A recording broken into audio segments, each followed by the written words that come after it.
I am Elizabeth Monaco. I'm the Executive Director of the Chenango United Way, and I just want to say thank you for having me tonight. My hope is to give you some information about a little bit about the United Way, but more about what we're doing on some very important work in Chenango County, and that is to share with you the ALICE project, the ALICE report. And so I'm going to share with you this PowerPoint presentation tonight, but I want to also have you feel free to ask questions, stop me at any point, comment, question, interject at any point, because if there's something that's not clear, I want to be able to have you understand it before we leave.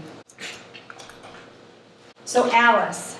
ALICE is an acronym that stands for Asset Limited Income Constrained Employee. And this is our working poor. This is a hidden population of families who are earning more than the federal poverty level, but are having trouble making ends meet. They are having trouble affording the basics: food, shelter, childcare, transportation costs, health care. And the ALICE project started in New Jersey with the United Way of New Jersey, as they were trying to get a handle on what the challenges were in affording basic household costs for a majority of their families. And their first report was released in 2009. United Way of New York State got on board in 2014 because they saw the important data that was coming out of New Jersey. And all of our United Ways got together and said, we like this data that we're seeing to our neighbors to the south, and we want to be able to do that same data reproduction for New York State. And so all of our 42 United Ways in New York got together and said, we'll all put in a little bit of money to have an intern and United Way of New Jersey help us collect and compile this data. And so based on 2014 numbers, we rolled out our first ALICE report in 2016, in November of 2016, and we've been working on this since then. Now I can tell you that our new updated report will be due out this coming fall. So it'll be very exciting because we'll now have 2 years to have comparative data for. So moving forward through this report, keep in mind that this is just the first report and the second one will be coming out at the end of this year. So you know who ALICE is. These are our service workers, these are our restaurant servers, our cashiers, our child care providers, many of our healthcare providers, people who serve us in a lot of the jobs that we see every day around our entire community. People who are doing many of the services that we couldn't live without, things that we come in contact with every day. They're essential to our local communities and our economies, but they're struggling to pay their own bills. So who is ALICE? In New York State in 2014, this is what ALICE looked like. Poverty numbers are not always what they seem to be. We tend to concentrate in our communities a lot about who's in poverty. What are the percentages? What do those families look like who are struggling and at or below those poverty levels? Well, I can tell you that the federal poverty standards have not been updated since the 1960s. 1960s. So that's pretty outdated. So in 2014 in New York State, we had approximately 15% of our population across the state living at or below that federal poverty level. We had about 29% of families living in the ALICE population. So living above the federal poverty standard, but still struggling every day to make those bills, struggling to make ends meet. Basically living on the financial cliff, we call it. So one bill, one struggle, one unexpected cost away from dropping all those balls that are in the air. And then the other percentage of families, 56%, who are above that ALICE threshold. The research that was done revealed that a couple of things. I'm going to kind of read this off of my notes. Seniors are less likely to be in poverty, but they are more likely to be in the ALICE population. The most common of ALICE households are those that are with children, not surprising. As costs for childcare and preschool obviously add an undue burden to a household. Female-headed households, Blacks, Hispanics, persons with a disability, veterans, and recent immigrants are also found to be overrepresented in ALICE households. Not surprising, right? All finding challenges, all finding it difficult to maintain employment, to get employment that pays the bills, struggling with things like those additional costs in a household, all things that we probably already knew before but didn't think about when we were thinking about the Alice population and what those challenges are that are facing those households. When we first received the Alice report here in Chenango County, we were not surprised at the numbers. And when we rolled those out to you, I don't think you will be either. For a lot of other communities across the state, they were shocked. And that surprises me. At our United Way, we like to pride ourselves on really having a finger on the pulse of what's going on in the community. And when the numbers came out as to how many families in Chenango County were living in poverty and how many were Alice households, really didn't surprise us, because we see every day a number of families that are struggling, who are calling our office, who are calling the organizations that we fund, who are just having a huge difficulty making ends meet. Three main things the report told us. New York's high cost of living. Did anybody think that that wasn't an issue? Income and assistance fall short of meeting needs. We know that, especially here in our community, that everywhere we turn, especially lately when we get phone calls from families who are in need, I would say 50% of the time when we get a phone call of a family who needs something, we are saying to them, we don't know where that service exists. We don't have that service in Chenango County. And it didn't used to be that way. I've been at the United Way for 19 years. Can't even believe that that's the case, but 19 years. And it used to be that we had places we could refer people. The homelessness issue in Chenango County is increasingly a problem. I no longer have places where I can refer people to. Unless I send them to DSS to get a housing voucher to spend a maximum of 3 nights in Howard Johnson's, there are no other additional places to send them for homelessness assistance. There just aren't programs. And so the lack of services and programming that exists in our community to help people who are in crisis is just continuing to diminish. And it's because of lack of funding and challenges to service production and programs that can be put in place, because all of our nonprofits are continued to be challenged. They're doing more with less. And then the lack of high-paying jobs in our community. Now, depending on who you talk to, there are a lot of people who will tell you that there are high-paying jobs in our community, and there are. But if you don't have the skill and the education to be able to do those high-paying jobs, you can't get them. Or if you're challenged with transportation or childcare, and you can't keep those jobs, then having those jobs in place are no good for you.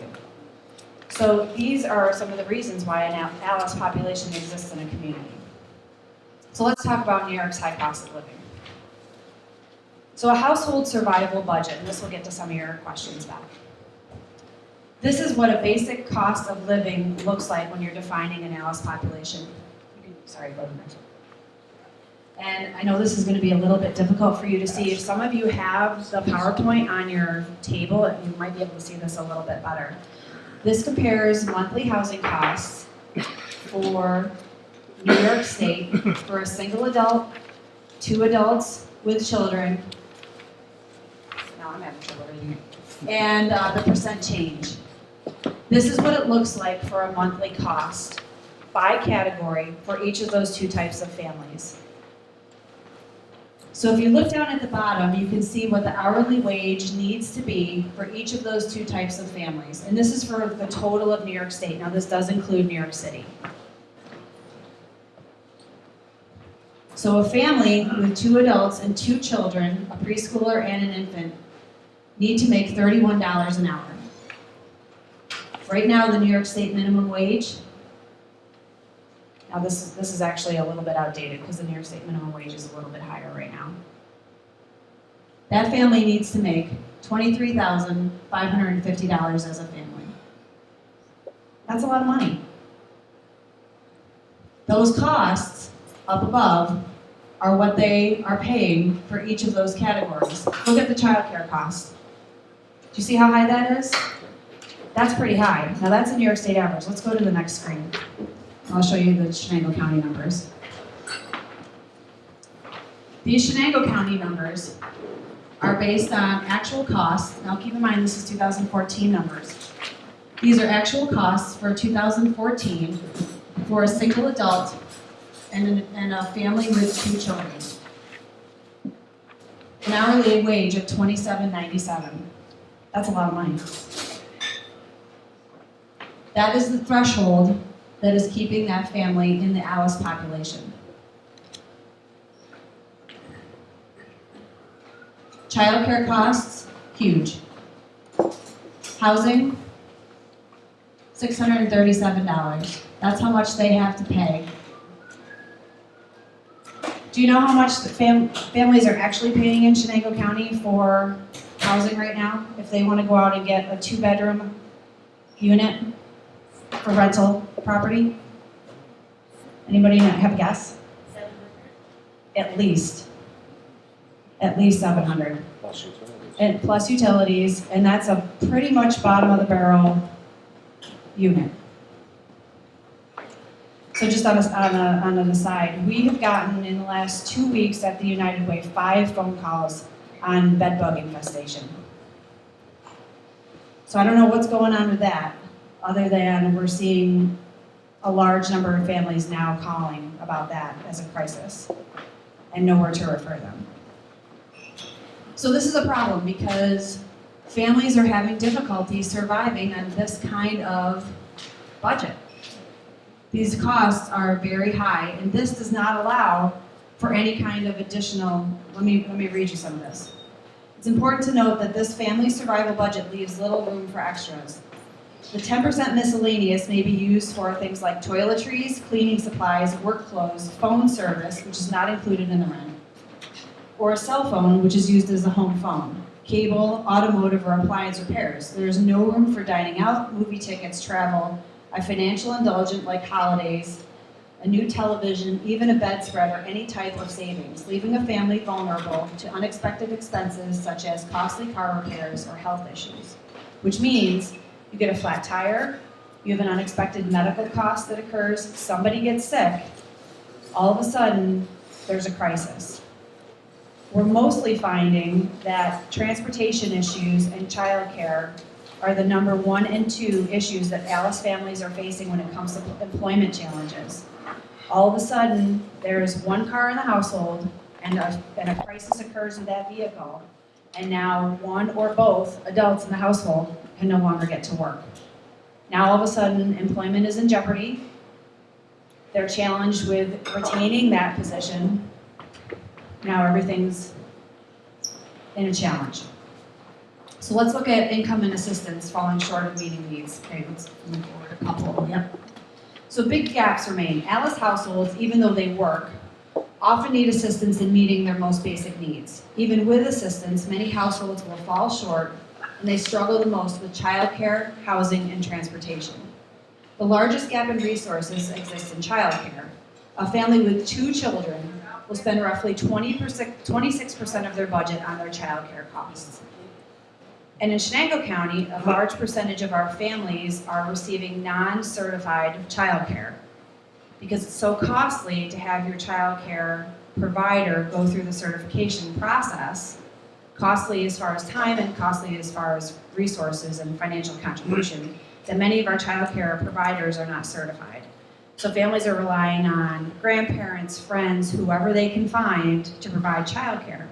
And if you're looking at employment that is non-traditional, 2nd shift, 3rd shift, nights, weekends, to find certified childcare for that, almost impossible.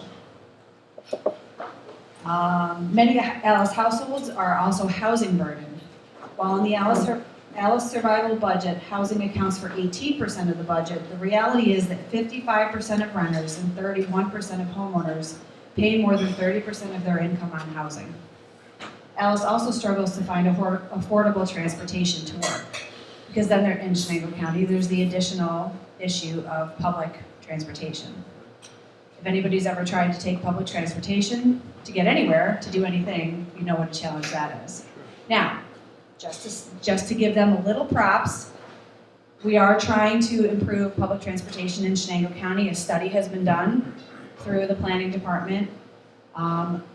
Routes have been improved and increased, and there is some work being done on that. So I will say, some work is being done.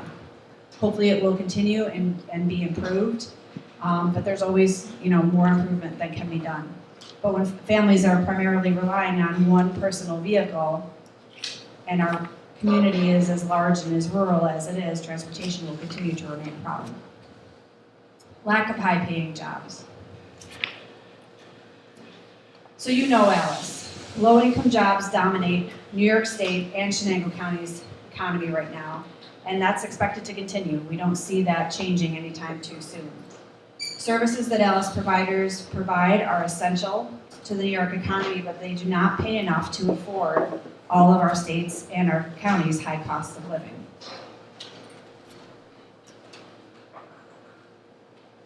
"55% of all the jobs in New York State pay less than $20 an hour. From 2007 to 2014, New York State saw an overall increase in jobs, but the jobs paying less than $20 an hour declined from 59% to 55%. Service sector occupations, which are a large percentage of Chenango County, as well as manufacturing, employ the largest number of workers, and these jobs tend to pay low wages. As well, jobs paying less than $20 an hour are more likely to be part-time. And that's what we're finding in Chenango County particularly. Lots of our Alice families are working multiple jobs, 2, 3 jobs, because that's what they can find. They're working many jobs, low wages, primarily without health insurance. So now there's an additional factor being considered. Many families with no insurance or they're underinsured. We were the lead organization on the Greater Chenango Cares IRT back in 2015 and 2016 that brought the military here to provide no-cost medical, dental, vision, and veterinary care. And we were convinced before the military came that we were going to see families in poverty at that event. Convinced. This is one of the problems with thinking you know everything. When that event came, the majority of the families that we saw at that event were working families who were uninsured or underinsured. So completely blew us out of the water. The families that we expected to see, those that were on Medicaid, those that were receiving DSS services, were not the families we saw. It was the families who did not have medical insurance that covered dental and vision, and that's why those 2 clinics were as full as they were. It was because those were the insurances that they were lacking. They had medical insurance, and our medical clinic was grossly underutilized. But the other 2 had waiting lines out the door because those were the insurances that people didn't have. So real kind of an awakening moment for us that really helped us start to want to explore the Alice population even more. More than half of all jobs in New York pay less than $20 an hour or $40,000 a year, working full-time. This means that workers can afford only 2/3 of the household New York survival budget for a family of 4, which is $62,472. The most common occupation in New York State is retail sales, with 310,000 jobs paying an average of $10.31 per hour, or $20,640 full-time per year round. These jobs fall short of meeting the household survival budget by more than $41,000 annually. These workers face the additional challenges that these jobs may be located far from home, increasing their transportation costs, and having few or no assets to cushion the cost of an unexpected emergency. A majority of our families who look to gain jobs that have high incomes are leaving our community. They're traveling to Binghamton, they're traveling to Oneonta, to Utica. So again, the transportation issue becomes a barrier. We even had families who were calling our office when Aldi's opened, because Aldi's was hiring and everyone was excited about a new company coming to town, but they were doing all of their training in Binghamton. And so we had families who really wanted to get that job, but the only way that they could get to the training was if they could find transportation to do so. So we helped do some collaboration with DSS to help get some families who were interviewed and were able to go get that training through a collaboration of transportation. But it was just one more challenge that our community had to face. That to get a job locally, you had to get trained outside of the community. Ridiculous. Among the top 20 occupations in New York State noted on this chart, only those in red pay more than $20 an hour.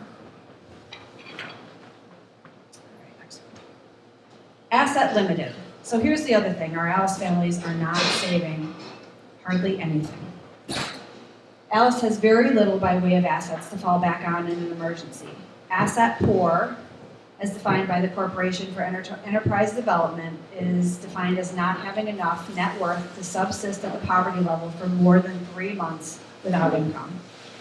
In other words, an asset poor family of 3 in a year that had less than $4,632 in savings or other assets. The percentage of households without sufficient liquid assets was even higher at 45%. Liquid assets include cash or a savings account, but not a vehicle or a home. So that's something that you can turn into cash should something happen that's unexpected, like a medical emergency or a transportation challenge. So these families have nothing to draw on. Something happens, there is no resource. Unless they're lucky enough to have a family member or a friend that can loan them money, and probably they don't, there is no resource. And when these families call our office and ask where do we go, we have nowhere to turn them. There are no resources. If you're a family that is receiving DSS services or some sort of poverty level assistance, there's somewhere you can go. There are services. If you're a working family and you have met an unexpected challenge, there's nowhere to turn to. And so a lot of times we hear disgruntled, frustrated families who say, well, I might as well just go on services because those families at least get help. Isn't that a shame? But that's what we have to hear because that's the truth. It's heartbreaking. So now that we're all completely discouraged, why does Alice matter? When Alice struggles, we all suffer. When Alice cannot afford the basics, the costs are higher for Alice and for our whole community. So here in Chenango County, Alice is 30% of our population. Combined with those living in poverty, which is 15%, that's 45% of Chenango County that's living on that precipice. One challenge, one medical condition, one transportation emergency away from ruin. So that's 1 out of 2, basically, families who are struggling every day to make ends meet. I don't know about you, but that's pretty scary.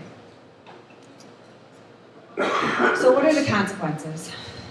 Well, the impact is on Alice and those families and those children, but it's also on our entire community. We can expect to see an increase in demand for affordable housing options.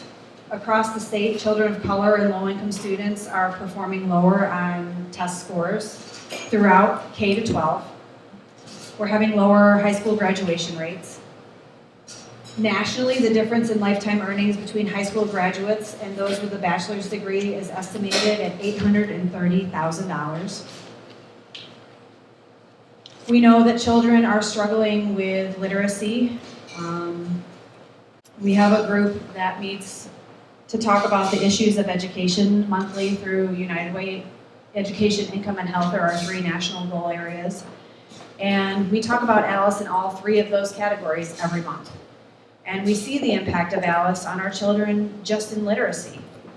When families are struggling to make ends meet, they're not reading to their children.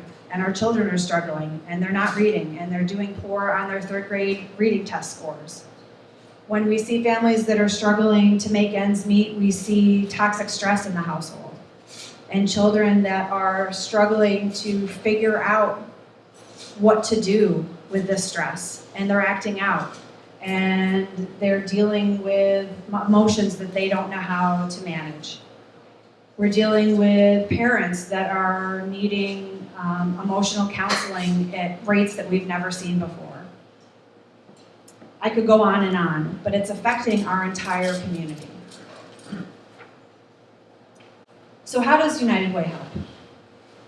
Well, we're investing in education, income, and health, and programs and services that assist Alice households. We've always done that. We will always do it. We raise money, we allocate it, we fund the best programs that achieve the most measurable results in our community. That's right, the cornerstone of what United Way does. But just investing in programs is not going to move the needle on the problem. It's not going to solve things. It doesn't address the root causes, so that's not enough. We're supporting information and access to critical human services through 211, which is an information and referral hotline that we fund in collaboration with the Broome United Way. It serves all 5 counties in our surrounding area, but it's also a nationwide network of information and referral in hopes that people who need information and can't get it directly can be referred to the hotline. It's not perfect. We're working to improve it, but it's a start. We're engaging in VITA, which is the Volunteer Income Tax Assistance Program, which is an effort to help families who qualify for the Earned Income Tax Assistance Program to get that Earned Income Tax credit. A lot of families aren't getting it, if you can believe it. They're just missing it on their tax returns. So we partner with the Cooperative Extension, and we try to make sure that those families are getting their tax prep done for free, and that they're checking that box and they're getting that return, and that they're learning how to use that return wisely, and that they're building the assets that they don't already have, that they're learning how to save. We make sure that they're getting banked, because a lot of our families don't even have bank accounts. So when that tax return comes in, it's going into a bank account and they're learning about savings. We've been working with that program for a long, long time. United Ways across the state are leading the New York State ESPRI program, which is the poverty reduction program through New York State. We didn't get it here in Norwich, unfortunately, but we're hoping to help with Oneonta and Binghamton, which were 2 recipients, and we're collaborating with them on additional outreach programs that can help with poverty, and we're taking some of the lessons that they've learned in their communities and putting them into action in our own, so we're kind of stealing some of their best practices, which I'm a big fan of. We're building awareness and challenges around the needs to face Alice and the situation that's occurring. So we're doing our best to get out and do things like this and educate our community, because an awful lot of people don't understand that the working poor exists in the way that it does. Trying to meet with people and help define Alice in a new light, and try to make sure that when the next Alice report comes out this fall, that we talk about it as often as we can. But just talking about it isn't going to be enough. And so we have a group that meets monthly called our Income Community Impact Team, where we're taking the Alice report and we're going to figure out what we're going to do with it. Now that's the biggest challenge, right? You can talk about it all you want, but if there's no tangible action, you're not doing anything important. And so one of the things that I'm hoping to do is next month there's going to be a National Alice Day in Washington. It was actually going to be a conference. It's not going to be a conference now, but they're going to do a national simulcast press event. And what I'd like to do is maybe even partner with this group, because I thought this would be right up your alley. I'd like to do some sort of community-wide simulcast listening party so that we can do some outreach to the community. There'll be a lot of politicians at the event. I think it'd be the perfect opportunity to do some blasting of this information across our community and make sure that the right people are seeing it and that they understand the impact that Alice has nationwide. And at the end of that simulcast, there's going to be a national call to action. And I think it would be the perfect opportunity for us to have the powers that be in the room and hear that this is important. I would also like to get some more input from our local community HR representatives in corporations and have them understand not only how Alice is affecting their workplace, but get some feedback from them on what we can do to help them serve their Alice population better. In other words, what are they seeing as the challenges to retaining employees? And is it transportation and childcare like we think it is? What other issues could it be? And what could we do to help them with some sort of maybe Alice toolkit? What resources could we do? What to provide to them? How can we partner with our HR departments better to help not only recruit and retain employees, but help them understand the Alice issue a little bit better?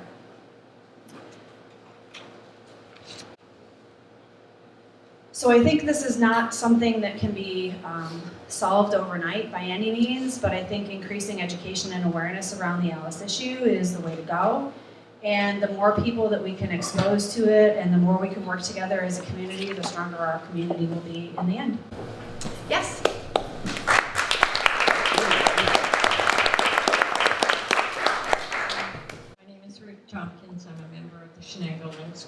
And I would like to know what the breakdown is of the funding for United Way, federal, state, county.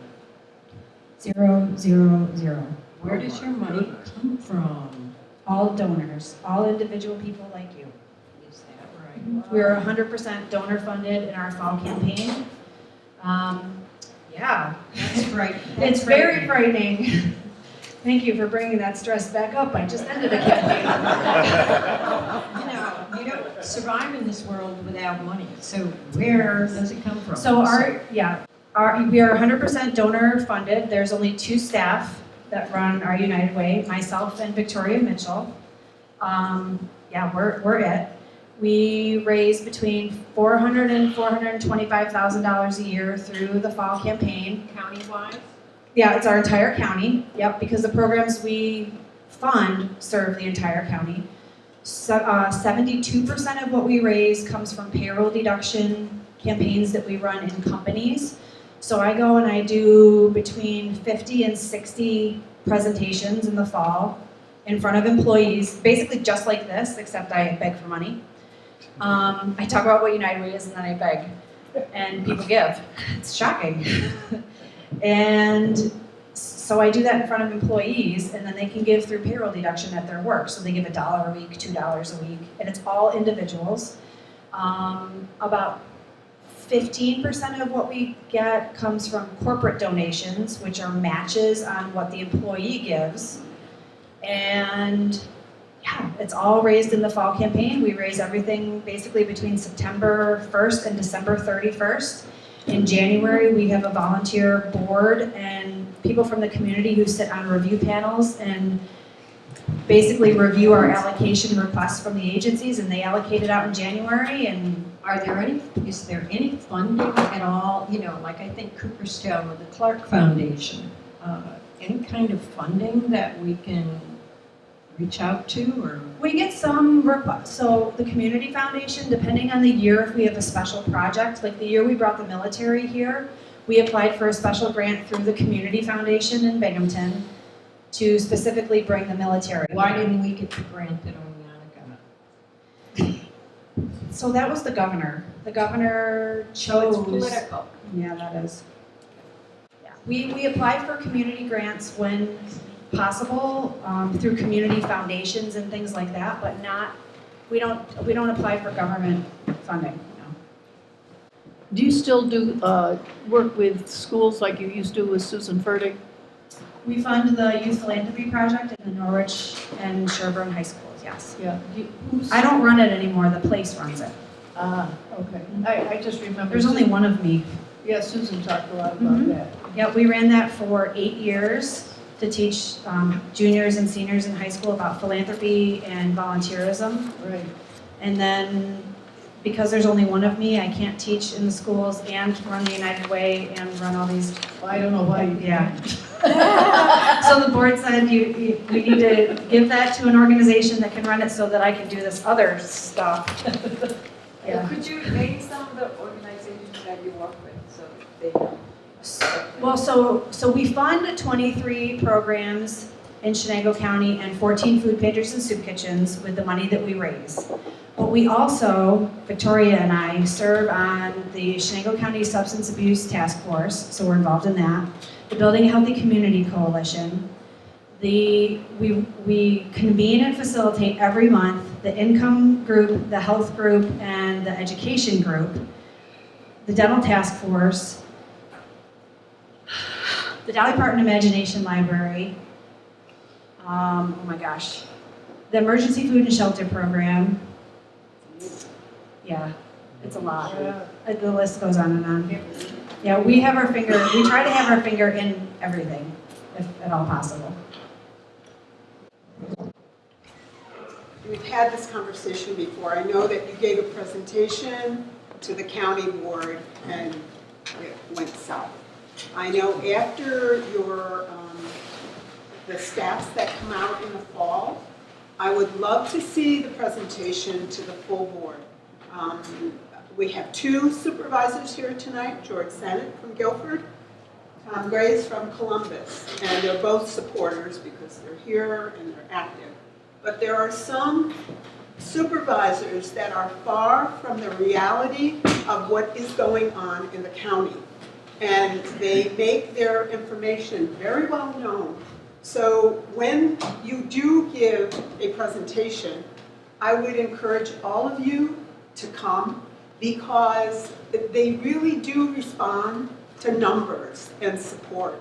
And we're finding that out more and more. And we really do need public support. That is so important because I think these gentlemen and ladies sometimes forget who they represent, and they think that they're there and just making, abstract decisions, and it's not abstract. It's human lives that are involved. And so, thank you for all your work. Thank you, supervisors that came, but I really want to put that out to the whole board. Well, I'm hoping we're going to have a little extra assistance from United Way of New York State. I also serve on the United Way of New York State board as the vice chair of the Membership Advisory Committee, which is all the executive directors of New York State. And I just last week, have been asked to serve on the ALICE Steering Committee for New York State and as the chair of the ALICE Marketing Committee for New York State.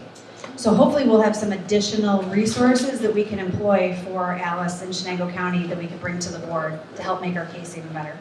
You said that only 15% come from corporations? Yes. That's about $67,000 out of $450,000. That's a Yes. little sad. Mm-hmm. So the people who are really donating are Individuals. the middle class people. You want to hear a really bad number? We have only about 1,700 donors in Chenango County.